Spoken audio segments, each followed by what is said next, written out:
October 31st, about 4 p.m. Want to give you an update on our expectations for the next weeks and months.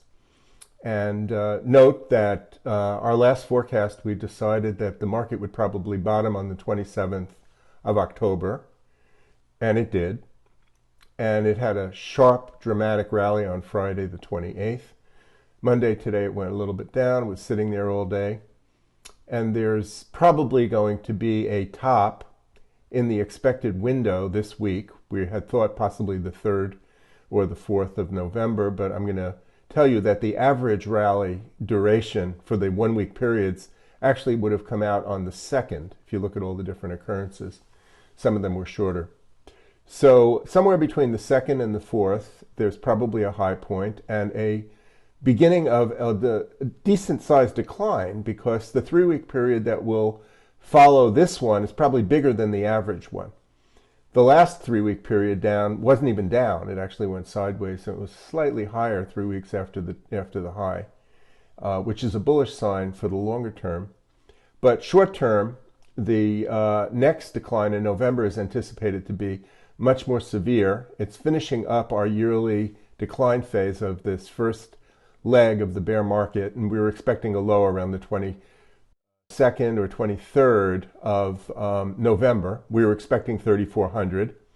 We've gotten up to 39.23 as of Friday, and we didn't reach the 300-point rally level that most of these weekly moves have done, which would take us to around 40.50. If it does happen, great. If it doesn't, we're probably topping out this week anyway, and so be alert to that. And that the next decline could be big enough to take us down into the bottoming area, the 3,500 or below, and possibly the 3,400 area that we've been discussing all year. Also, after this rally and decline, we will probably have an ongoing rally until the end of the year, plus it could last and drag out through until the spring of next year. So we're in kind of the beginning of a buffer zone in the rally phase, where there's one more sharp edge down move. It finishes up our decline for the year, and then we move up strongly into February or March of next year, at which point then the bear market can take off again to the downside. Alrighty. I wanted to point out that the 7-year and the 14-year cycles are repeating, as well as the large cycles that we've been discussing. And they seem to have a sharp decline now, another bigger rally after this November decline, and then they go sideways for a while, and then next year, again, we have an ongoing bear market that lasts until the end of the year, plus into 2024.